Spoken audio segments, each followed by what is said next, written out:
No role plays, just real.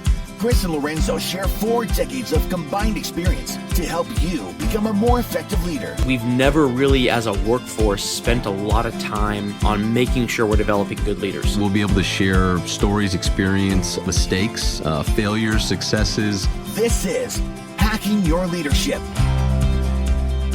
Welcome to Hacking Your Leadership. I'm Chris. And I'm Lorenzo. And Lorenzo, on this episode, I want to talk about something that is a little bit more ethereal. And that's this idea of, learning to be a better leader. How do we learn to be better leaders? I know that, during the initial pandemic shutdown, you and I and a lot of other people we know, we took whatever, time we had of not being in offices. Part of that time was spent trying to learn new skills, develop ourselves in some way.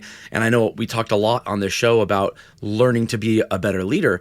And one of the things that we can, both agree on as becoming just paramount in effective and good leadership that really definitely wasn't necessary, 50 years ago and really has ramped up over the last, 5-10 years is this idea of being an empathetic leader, being a person who has empathy for their people. And this idea of learning to be a better leader combined with, we need to be more empathetic has kind of made me think, can you learn to be empathetic? No, it's a great question. I think, and it's something that we should definitely talk about because I think, I've seen similarly, like there's been a lot of information and a lot of, I think now a lot more learning materials posted online as people were taking the time during the initial pandemic to self-reflect and for people to pick up hobbies, to learn different things, to kind of invest in themselves.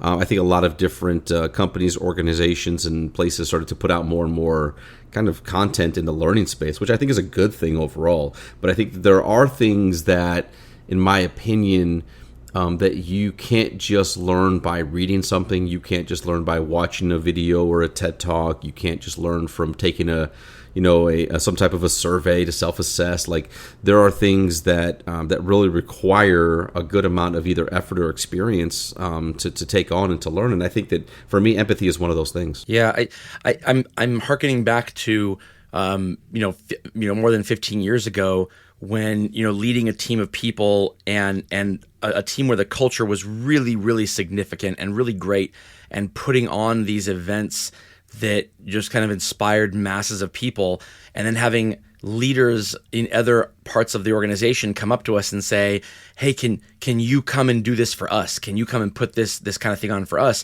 And me just thinking to myself that you've already lost, man. Like you're not, you need to put this on for you. This is, we didn't put this on in order to create culture.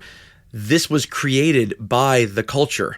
And I think about it the exact same way. Empathy is one of those things where I feel like it's something that you have to grow within yourself. And it's really hard to do that if you are, well, first of all, it's impossible to do it if you're alone, right? Like if you lived on an island by yourself, it's not needed. Who do you need to be empathetic to, right? So it stands to reason that if you're around nobody and you don't have to have any empathy, the more people you are around, the more empathy you should have, because the more people you'll encounter, the more experiences you'll encounter, and the more you will either win or lose participating in that society. If you have more empathy, the more people you're around. So yeah, I agree. The more experience you have and the more you can put yourself in those different experiences, I think it's more likely that you'll have empathy, or you'll be very quickly, kind of shunned out of those environments until you realize that why you were shunned out of them is that you were lacking in empathy and you couldn't fit in. Well, what's interesting is as you were kind of walking through that, I was thinking about times and maybe leaders where maybe you do, because of life experience, have a good amount of empathy. But then when you go to work and maybe you are surrounded by other leaders or peers that aren't as empathetic or don't show empathy, how quickly you can kind of program your brain into saying, well, this is a space where I actually should have less empathy, or I don't apply it the same way that I do in my real life. Like I think people actually have a lot of that battle, because I've seen that. I've seen people that I know and that I've worked with that I would say is like they're an empathetic person. They've been through a lot. The conversations that we've had, what I've observed, Like I totally see that. But then I see them work on other teams or other places over time, and then I don't see those same things as to who they are show up in the workspace. And I think I attribute that to probably being around leaders that don't show that, or don't think it's a good thing, or whatever the reasons are. So I completely agree that I think it's an internal thing to become more empathetic, but I also think it's one of the things that we're up against now, that we talk about a lot on the show, which is this new expectation of leadership, and how people really expect there to be more empathy. And so you're seeing more and more of it, where there was definitely a time when, you and I both know leaders that were not empathetic at all. And I think that when they have a place of authority or power, they can tend to make people or influence people to kind of follow those same pathways. There's something I want to kind of dig into a little bit here, because the things that you just said, I'm a little triggered by one thing, and I want to kind of hash this out a little bit. It's hard for me to say that anybody is an empathetic person unless they are almost crippled by their empathy. To me, people I know who are empaths are the ones who have too much empathy. They're the ones who will sacrifice themselves. They put the other person's oxygen mask on before themselves so much that they have nothing left for themselves. I don't know that that's necessarily a healthy thing. So when I hear an empathetic person, my knee jerk is to think that that's a negative thing. The positive aspect of that, of having empathy, I think it's how many different types of people do you have empathy for? We keep politics out of the show here, but there's some really great examples in politics of where you can see this happening. Look at former Vice President Dick Cheney, publicly for years and years against gay marriage. Daughter comes out as gay, and now all of a sudden he's supportive of gay marriage. You can chalk that up to nothing other than, I now know what it feels like to truly love and care about a person who is experiencing something that up until this point was so far removed from my life that I didn't even have to think about it, and now I have empathy for it. And that is at the visceral level what happened in that situation. If you're talking about a leader who you see as a normally empathetic person who is not when they're at work, to me, I think one of two things. Either they are not an empathetic person and they are trying to be when they're not at work, or they are an empathetic person when they're in their personal life, and they're having to kind of like dial it back intentionally when they're at work to the point where they're actually not who they really are. They're somebody different than who they really are when they're at work, because they think for some reason that's what they need to be in the moment. And so I don't see that as being something where there's an inherent, like, you just kind of turn it on and turn it off. Either you are fighting it back one way or you're fighting it forward the other. Yeah, no, I agree with that. Like I said, I agree that that's probably the internal struggle. But I also agree that you judge a book by, its cover, or you judge a person by their behavior, right? And so you could tell me all day long that you're empathetic, but if I don't see that in your behavior, then it is what it is, right? Right. Yeah. But I agree with you, and I think that is what a lot of people have experienced over time in certain situations. So it's kind of like, you can't, like, I agree with you. Like, I don't think you can learn to be empathetic via content. You can learn to be empathetic, or you become more empathetic via experiences, via relationships, interactions, things that happen to you in life, changes of perspective, seeing the world, having children. Like, I'll never forget, and I use this term all the time now, sweat equity. I never had heard the term sweat equity until I went to Guatemala. Yeah. And then I saw a nonprofit and how they said that, for us, when we're looking to build kind of these cement shacks, is what I would call them, as homes for people, a big part of allowing them to do that was that the families and the parents had to put in sweat equity. They literally had to go and help do things because they had no money to do this. They had no means of anything. The only thing they had was their hands, their hard work, and their sweat on doing things, and put in enough time to then earn the ability for this nonprofit to help them with the home that they were building for them. And so that stuck with me a lot, but that was through experience, that was through perspective, that really helped me to tie together some things in my own head, where that's where I believe, from a leadership standpoint, that, people will say, well, you own your own development and the leader's there to help guide you and things like that. And I see it as you have to put in the sweat equity. You have to put in the time and effort, not just to say that you own your own development, but you actually have to do something to develop yourself in many different ways. And I feel the same way kind of with like this empathy thing, is that you will gain it. I believe most people will gain it over time as they experience life, so long as they surround themselves with people different than themselves. They challenge themselves to do things that they might not normally do. And sometimes life is just going to make you more empathetic because you're just going to throw challenges at you in all different types of spaces and ways. So I think that it really is truly taken in by experience. But I think that you can learn to your point, turn it down, not because you want to, but because you might feel like you have to in certain situations if people see that as a sign of weakness or whatever the reason they want to see it that way. But I think that that's kind of where I see it. Yeah, it's interesting that a person would think empathy may be a sign of weakness. And the only thing that I can there's like a famous like a movie trope or movie quote of it's like don't mistake my kindness for weakness, right? Mm-hmm. And if a person believes that empathy is synonymous for you can walk all over me, then I don't think they know what empathy is. Right. That's not empathy to me. Empathy isn't you get to do what you want and I feel for whatever your situation is, so therefore you get to do whatever you want. That's not what empathy is. Empathy is about being able to put yourself in somebody else's shoes for how they got to a situation to begin with, so that you're not reacting with your own projection of how you would have done it versus what happened to them, because everybody brings their own baggage to every situation. So that's what empathy is. It doesn't mean that you skirt the rules. Empathy means that, if a person is having a hard time coming to work on time, that you work with them and talk with them about what's causing the issues and not just assume that they're lazy. That's what empathy is. It doesn't mean that now the rules don't apply to them. At the end of the day, if they are late too many times, there is a disciplinary process and you go through it, because if you don't, then you're holding people to different standards, and that's not fair to the other people that they work alongside. It's how do you get from step 1 to step 2 that requires the empathy, and it requires being able to take yourself outside of yourself and put yourself in the shoes of this person for a moment. If it allows them to walk all over you, that's not empathy. That's just ineffective leadership. And it could be rooted in empathy to start.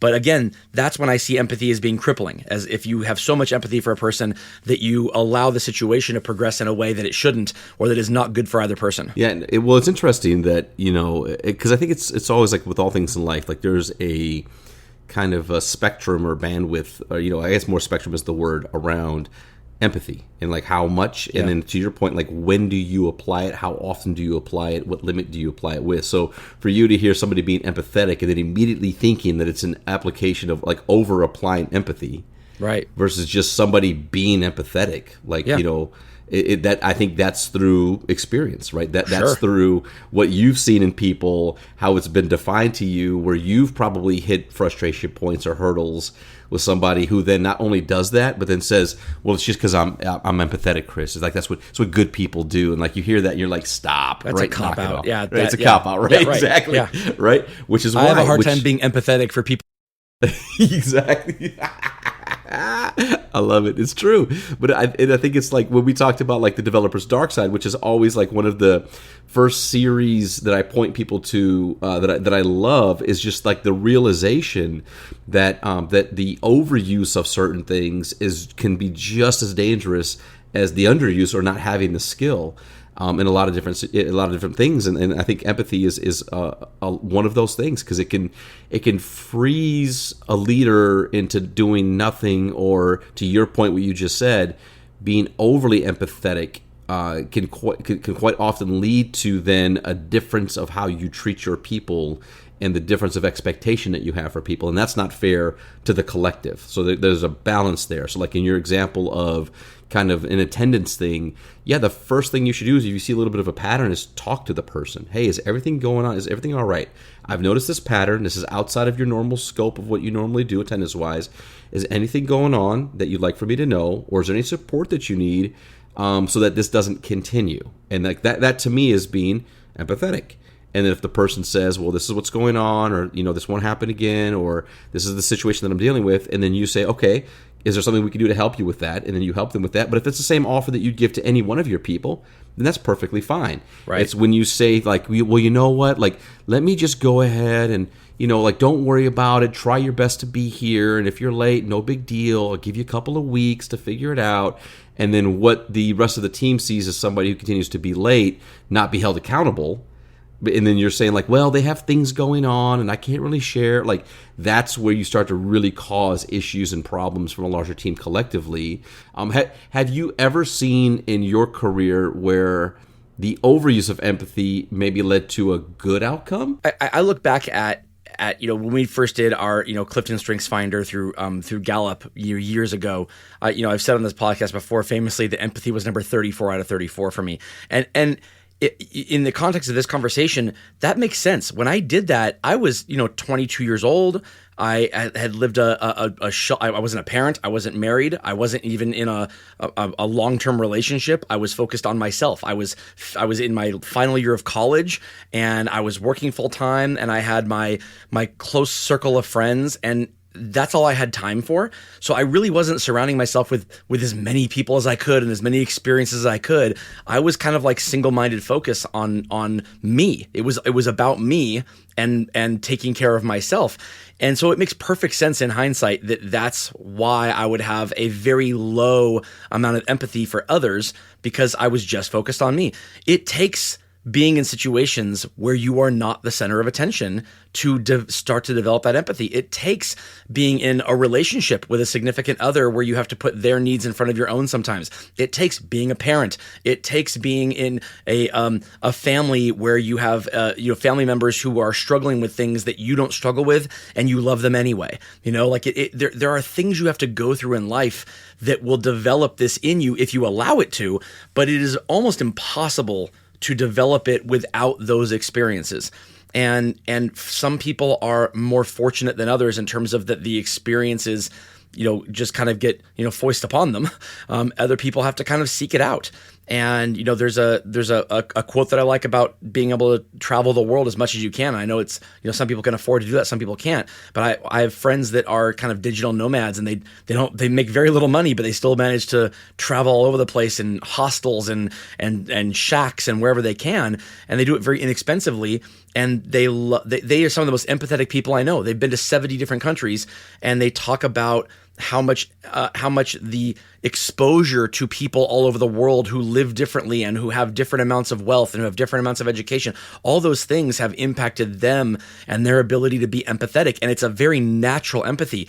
They don't get walked on at all, but they have this, they carry with them almost this humility and this respect for humanity as a whole that kind of says we're all in this together and we'll all get through this together. But that doesn't mean that I'm going to lay down and let you walk on me. It means I'm going to walk with you hand in hand. I'm going to help you along with me.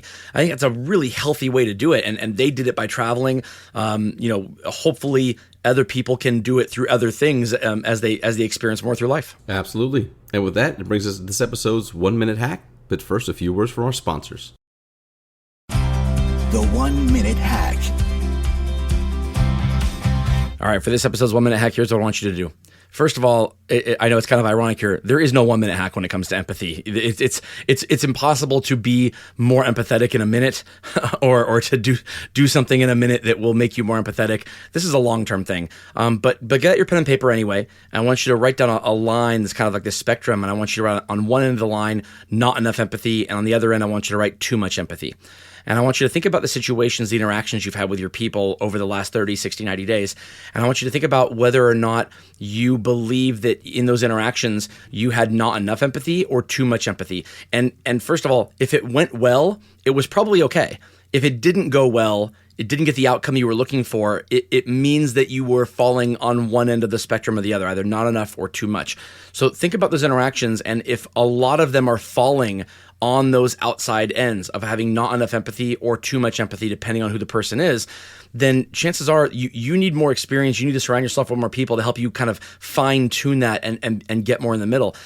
If you're having interactions with people that are going well, meaning you can't think of many that fall on the outside ends of that spectrum, then chances are you probably have the right amount. But I'll tell you, my 20 years of leadership experience, I will say it is very, very difficult to find the right amount and to be in that middle, to have the amount of empathy that says to a person, I know what it's like to be in your situation, without also allowing them to kind of take advantage of you as a leader and to walk all over you. Very difficult to do that. So, give us some feedback, give us some DMs, let us know how this went for you, because this is going to be an interesting one, and I would love to know how it went for some of our listeners. Yeah, no, I think it's great, and really to your point, like this should be the 10-year hack. Yeah. It's like take the time to just experience life and see how that impacts your empathy over time. But it's a good practice, and it's something that, from a self-reflection standpoint, we should do from time to time until we feel good about the balance that we're at. And again, the goal here is not to be exactly 50-50. The goal here is to just know how do you apply one way or the other. Because sometimes you're going to have a little bit more empathy based on a certain situation.